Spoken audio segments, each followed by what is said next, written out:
Good evening, Mr. and Mrs. North America and all the ships at sea. This is your New York correspondent, Walter Winchell, representing the Navy Relief Society. The sponsor of this program and the beneficiary of the great heavyweight championship fight on Friday night.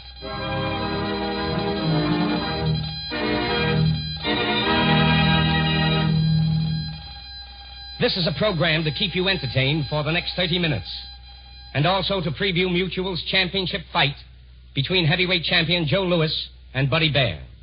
It is staged by Mike Jacobs, the country's #1 boxing promoter, Friday night at Madison Square Garden, New York.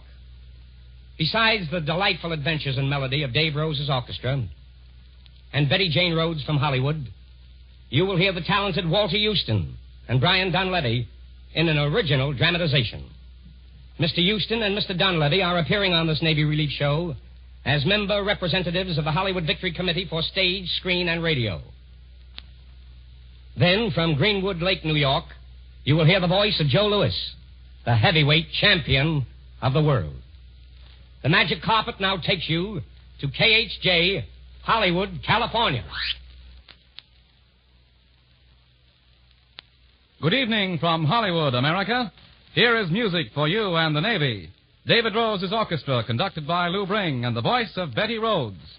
The song is the title song from Betty Rhodes' most recent picture, The Fleet's Inn.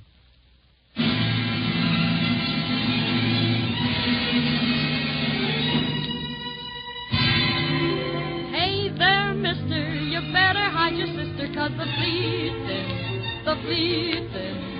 Hey there, mister, don't say nobody's kissed her, 'cause the fleet's in, the fleet's in. If they do as well on the sea as they do on the shore, hey there, Congress, you can tax it some more. Kid me, I'm always kidding. Hey there, rookie, you better call your cookie and your sweet thing, the fleet thing. They'll take anything if it is a nail down. She may be dark or fair, those sailors don't care, as long as she's wearing a gown. So if you love her, keep under cover, the fleet's in town. Oh, the fleet's in. Hey there, mister, don't say nobody's kissed her, 'cause the fleet's in. If they do as well on the sea as they do on the shore, hey there, Congress, you can tax it some more. And charge to Walter Winchell, hey there, rookie, you better call your cookie and your sweet in, the fleet's in. They'll take anybody who's wearing a gown. So, sister, I suggest have everything dressed. Get dressed in your best hand-me-down. Tonight we show up, 'cause it's the blow-up, the fleet's in town.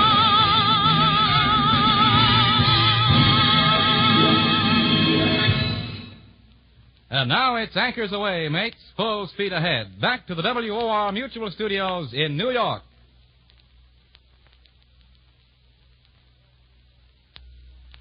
This is Walter Winchell again, back in New York City. Friday night, in a bout unique in the annals of boxing, Joe Louis gives Buddy Bear another crack at the heavyweight championship. The fight is unique in that both Joe Louis and promoter Mike Jacobs are donating their share of the purse to the Navy Relief Society. And let's salute Mike Jacobs for turning over his star attraction to this very worthy cause. It is first and always a great fight, and second, a charity event of mammoth proportions. Last May, Louis and Bear clashed in Griffith Stadium in Washington, D.C., and the result was one of the most thrilling and controversial matches in boxing's long history. It is worth going back to that first Bear-Louis fight. Here is Mutual Sports and Special Features Director Tom Slater to tell you about it. Thank you, Walter Winchell. Well, this fight is really the story of two brothers and the boy who became a man under a baptism of fire. It all began when Buddy Bear, a huge 245-pound kid, was signed by promoter Mike Jacobs to fight Joe Louis the first time. For 10 years, the name Bear had been a legend in boxing. But it was never Buddy Bear. It was always handsome, dashing, wisecracking Max who caught the fancy of the crowd. Max, the unpredictable, the showman, the clown. In the shadow of this great thespian of the ring had huddled the huge, shy figure of Buddy Bear. No one took him seriously. He won fights, but he was just Max's brother. Max treated him with a pat on the head, and so did the boxing world. Even after Max had faded from the pugilistic scene, this still happened. It was just Max's brother. He went about his training sullenly, convinced that no matter what he did, he would always be just Max's brother. And so it was that alone, Buddy walked down the aisle to the ring that night as the crowd gazed at him in silence. Just Max's brother. A few minutes later, the fight began, and let's go to the ringside on that night with Don Dunphy. It's midway in the first round. Now Joe Louis drives a sharp left hand to Buddy Bear's head, and Bear retaliates with a left and a right to the champ's body. Fight a step back. They're sparring for an opening. Bear moves in again and smashes a terrific left hook to Lewis's chin. Joe is down. He's fallen through the rope. Louis is out of the ring. Referee is counting. It's 2, 3, 4. Joe is climbing back in again. Now the fighters are returning to their corners. But wait a moment. Referee Arthur Donovan is calling him back. The bell has not rung. Joe Louis leads with a light left hand. He fires another hard right. And the second later, the bell did sound, ending the most exciting round since the memorable Dempsey-Firpo fight. 35,000 spectators in Griffith Stadium stood and roared as the two men slugged and fought through the second, the third, the fourth, and the fifth rounds. The sixth had almost ended when... And standing toe-to-toe, the champion and challenger are trading smashing lefts and rights to the head and body. Now they go into a clinch. The referee separates them. Now Joe Louis comes out and lashes with a terrific right hand to Bear's face. Buddy is down. The count is 2. It's 3. He's getting up to one knee. 4, 5, 6, 7. He's up again. Louis is moving in for the kill. He fires a hard right hand to Bear's head. Louis misses with a right to the head, but follows with a hard left hand, and Bear is down again. Buddy is struggling to his feet. He's punching back like a wild man. Joe Louis is giving ground, but Joe fires a terrific right hand just at the bell. Buddy Bear is down. But wait a second. Ansel Hoffman, the manager of Bear, is in the ring. He's asking referee Arthur Donovan to disqualify Louis for hitting after the bell. Newspapermen, spectators are in the ring. Confusion is everywhere. The bell is sounded for the 7th round, but Ansel Hoffman claims a foul. Every man and woman is screaming at the top of their lungs. And so ended one of the most exciting and controversial spectacles ever seen in a prize ring. A few minutes later, Buddy Bear, tears of impotent rage streaming down his face, looked up from the corner of his dressing room.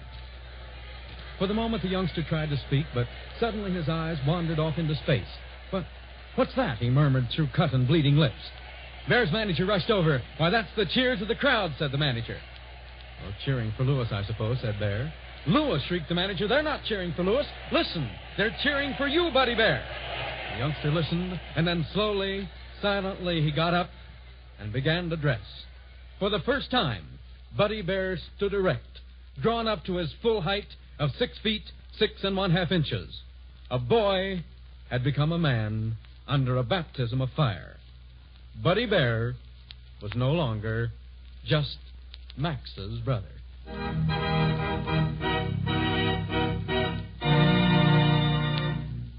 Thank you, gentlemen. That was thrilling as the fight itself. Ladies and gentlemen, please allow me to say thanks again to the great many of you who voluntarily sent me $1 bills and other contributions for the Navy Relief Society. 2 Sunday nights ago, I first spoke of this charity over the air without making an appeal for money. The next morning, my desk at the Daily Mirror in New York City was bombarded with hundreds of letters containing dollar bills and checks. And so, for the officers and the men of the Navy, thank you very, very much. To tell you the merits of the Navy Relief Society would be to challenge your common sense. I know that you know that all charities are wonderful as the word charity. Let it suffice, then, please, to tell you that the fund is usually supported by the officers and the men of the Navy themselves, and that it helps the nearest of kin and the families of Navy men everywhere. For example, as soon as Pearl Harbor and the Philippines were bombed, the Navy Relief Society cabled $50,000. That tells the story, I think. Not one Navy family went hungry or without shelter because of the Japs' low blows. If you were among those who sent $1, or if you are going to be one of the 21,000 to attend the Madison Square Garden fight Friday night next, you can certainly feel that your dollar will be your personal hand grenade. The Magic Carpet takes you now to the training camp of Joe Louis at Greenwood Lake, New York. Yes, we're up at Vercio's camp at Greenwood Lake, New York. And in this corner, big as life, is Joe Louis, 19 title defenses older than when he won the World Heavyweight Championship back in 1937. You know, Joe remembers a bit of this and that about each contender, but he recalls a great deal about Buddy Baer. I sure do. 6 feet, 6 1/2 inches of him. Well, tell us about that fight. Well, Dan, it was short but not sweet. There I was, head first, outside of the rope, looking up at Buddy Baer. All I could think of was Empire State Building. Well, seriously speaking, Joe, what makes you think Baer will not repeat? Not nothing is certain in boxing. This time, I'll be watching Baer left and right. What do you mean, Joe, left and right? Before the last fight, I was warned, look out for Buddy's right. That wasn't right. Why? Because it was his left that sent me outside the ropes. I think I see what you mean. Well, time even matters up. You stopped him in the 7th round, didn't you, Joe? Yes, but it's proven one thing. Baer a game guy, like all good fighting Americans. He keeps coming back and dishing it out. And he'll be coming back again Friday night. How do you feel about that? That's okay with me for 2 reasons. What's the first reason, Joe? Well, I'll be helping the Navy Relief Society, a very good cause. Yes, Joe, you're donating your entire purse to the Navy Relief Society. Isn't this the first time a heavyweight champion is fighting for nothing? For nothing, I'm risking my towel for my country. And, Joe, that's a lot. Our country. Yes, Dan, I'm fighting for the thing that make it possible for me to become the heavyweight champion of the world. American land of opportunities means a whole lot to me. You certainly punch with more than your educated fists. You punch with those words, Joe. Now, tell me, what's the second reason for wanting to fight Baer again? I want to wipe out that funny finishing of the Washington fight. And how do you call it for Friday night? This time, I want to make it clean cut. I'm going to take aim and keep punching. That's a good idea. That's right. I'm going to take aim and keep punching. That goes for you, too, Mr. Hitler, and your buddies. Thank you, heavyweight champion Joe Louis. And back to Walter Winchell in New York. Thank you, Joe Louis. There's very little I or anyone can say by way of appreciation for what you are doing. That appreciation will be eloquently expressed by the deafening applause from the fans at the Garden when you step into the ring on Friday night. And so, Joe, until then, this is your New York correspondent, Walter Winchell, again saying thanks for the Navy Relief Society. The Magic Carpet switches you once again to KHJ, Hollywood, California.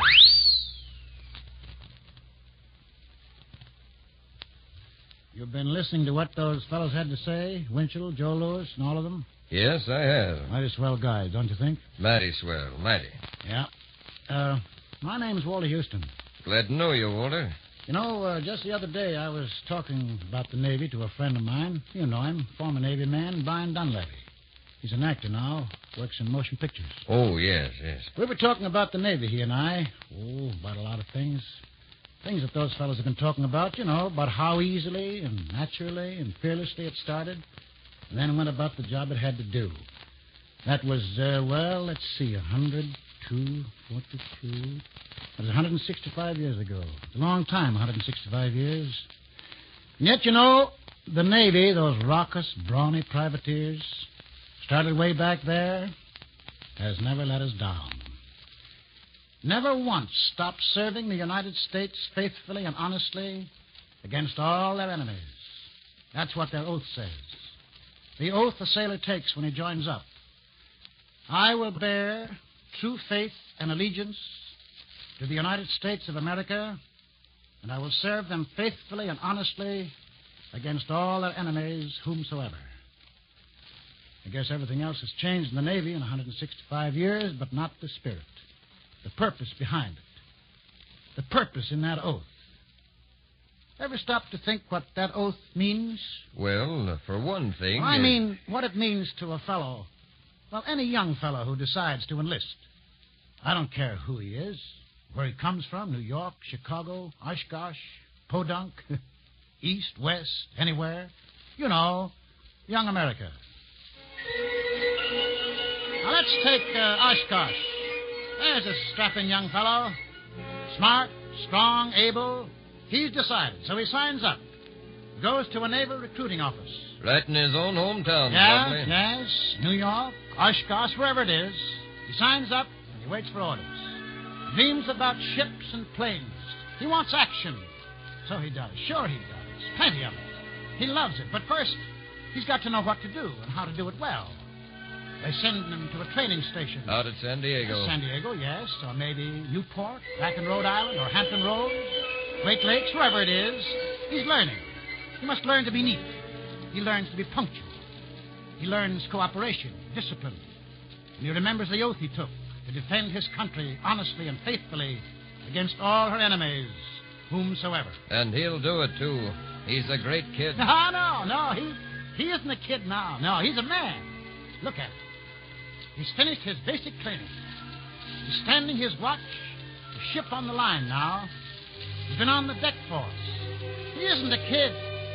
He's a man. Well-trained, full-fledged sailor in the United States Navy. Look at him now. Look at that young Navy man now. Fine young fella. Look at him standing on the deck of the battleship. Look at him swabbing off the deck of that destroyer. Serving his gun on that cruiser. Flying that rocketing airplane. He's in the Navy. But he's only started. Oh, yes. Yes, he can go to school, trade school. He can become a pipe fitter, a radio engineer, gunner's mate, commander, an admiral if he wants to. Admiral John Doe. He's a great guy. He's one of the men who helped to mold the destiny of this country. His very life is the life of hope and freedom. A great guy, that sailor. He thinks like a genius. He acts like a perfect, precise machine. He has the courage of Ajax. 1942. But you know, it wasn't always.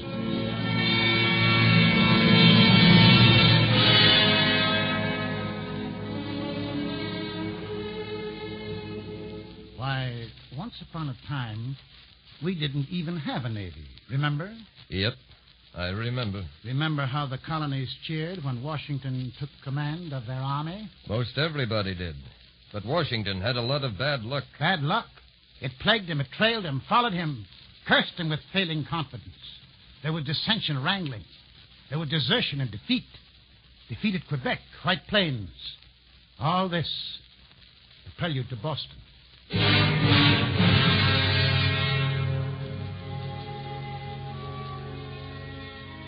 There sits a great general and a great man. There sits George Washington. A crude desk, chair or two, his headquarters. Before him, within the city, a trapped enemy. But the voices of the very people for whom he lived echoed ridicule in his consciousness. Why doesn't he win a great victory? Why? He has guns. But there are no munitions. The enemy is trapped in Boston. Defeat him. How? How without support? How when Philadelphia does nothing? Starve him out. Starve him. Starve him how? He has the sea at his back, and the sea is his. We want a victory. Let's win this war or stop it. Stop it, I say. It's foolish. How can you say it's foolish? It's a fight for humanity. Get rid of him. Get rid of Washington. We want action. Action. Victory. Victory. Get rid of Washington. Action. Victory. Action. Action. Pipe down. Pipe down. Back me a hatches, will you? Stow it. Do you hear? Stow it. And who, sir, may I ask, are you? Well, men call me Broughton. Captain Nicholas Broughton of Rhode Island. Good evening, sir. Broughton, an uncommon name, but an uncommon title. To be sure, captain, eh? Yes, sir. Captain of my own ship. Well, how can you help? What do you want? Letters of marque and reprisal. If I can get General Washington's name on a piece of paper that says I can arm my ship and fly the American flag, I and my friends will show you what we can do. Give me the letters, the guns, the flag, and 30 days at sea. I'll bring back powder enough to hold our independence for 100 years.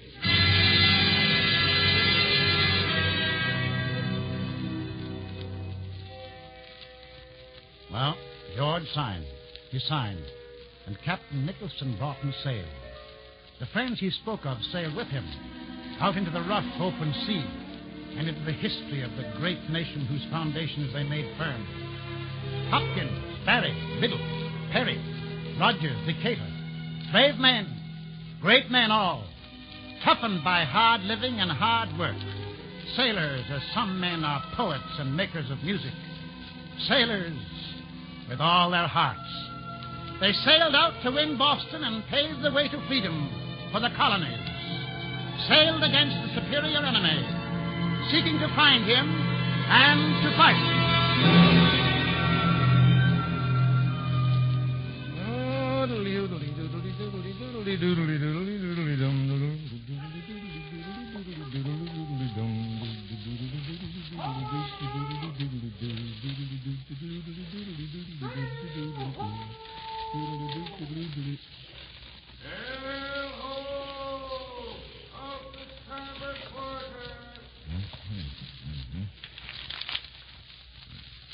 Captain Broughton, sir?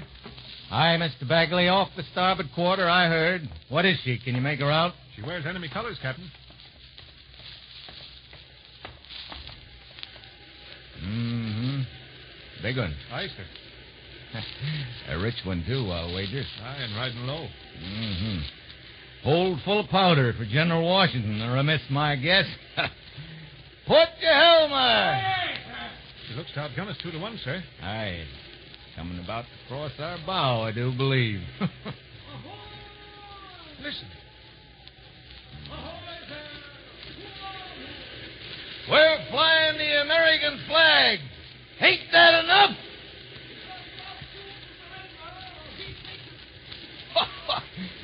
Go to blazes! Man your battle stations. Prepare to open fire. Stand by to repel boarders. Put your helm a bit there. Ready. Commence firing.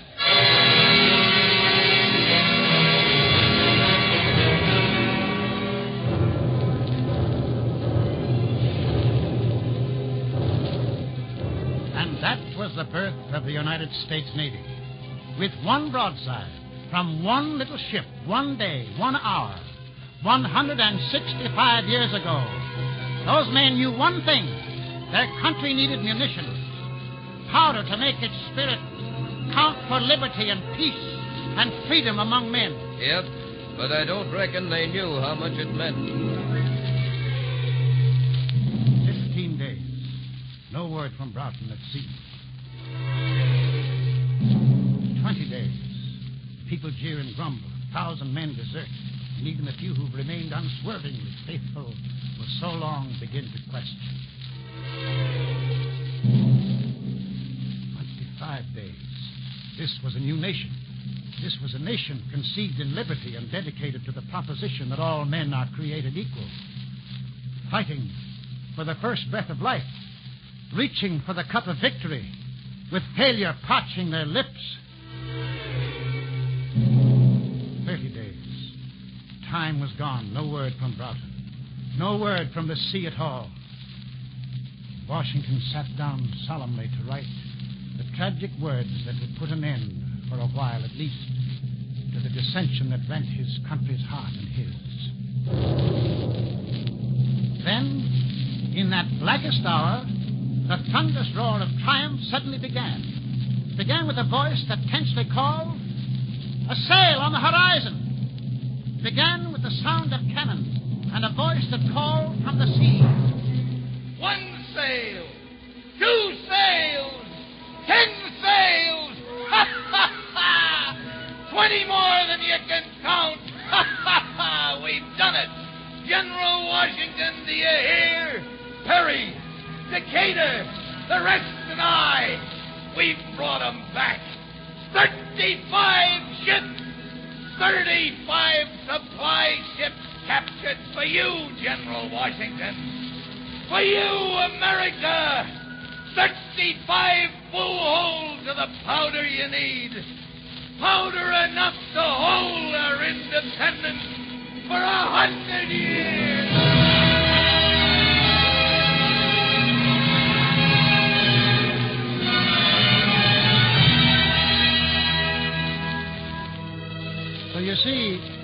wasn't always like it is today. Not by a long shot. A handful of ships flying the new flag of free men, upholding the rights and the destiny of a new nation of free men. That was the birth of our Navy. That was the start of a force that's become a tremendous force for liberty and humanity. That's what it is today, written in the lifeblood of Broughton, Perry, and Jones, and Dewey, and thousands of American seamen. The oath to bear true faith and allegiance to the United States of America and to save them faithfully and honestly against all their enemies. Yep, Yes. that's right. Yes, and look at it now. Look at those battleships, destroyers, planes. Look at them on the high seas. Look at them on the storm-tossed waters. Look at them on the ice-caked water, the moonlit, sunlit waters of the world, with the spirit and the ideal of America and the flag of America flying proud and high. Look at them. Look at them everywhere. Yep, it's the greatest Navy in the world. Yes, you can say that again, Uncle Sam. Your Navy, the greatest Navy in the world.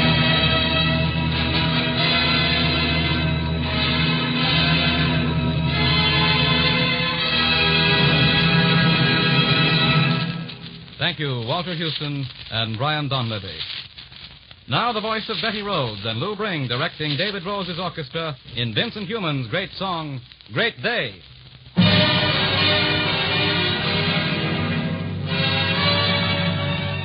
When you're down and out, lift up your head and shout. There's gonna be a great day.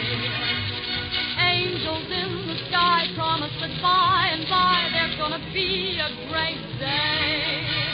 Gabriel will warn you some early morn. You will hear his horn. Rootin' tootin', it's not far away. Hold up your hands and say, there's gonna be a great day.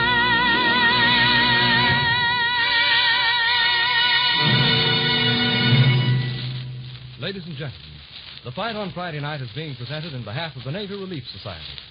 This is the Navy's own charity that provides speedy care for needy families of men on active duty in Uncle Sam's Navy. If you would care to contribute to this vital cause, send your contribution, however small, to the Navy Relief Society, 90 Church Street, New York City. So have the screen, boxing, radio, and the Navy itself spoken to America. Speaking for the Navy, we've heard Walter Winchell, your New York correspondent. For the screen, we've heard the incomparable acting of Walter Houston and Brian Donlevy. For boxing, Joe Louis, the great champion, has spoken on the eve of his Friday night title match with Buddy Baer in Madison Square Garden. We thank Mike Jacobs and his radio contact man, Erwin Rossi, and sports writer Barney Nagler. A word of appreciation to Don Dunphy, who will broadcast the Louis Baer bout over the Mutual Network Friday evening. And for radio, the Donley Studios in Hollywood have been proud to contribute the music of David Rose's orchestra and the voice of Betty Rhodes. This is the Mutual Broadcasting System.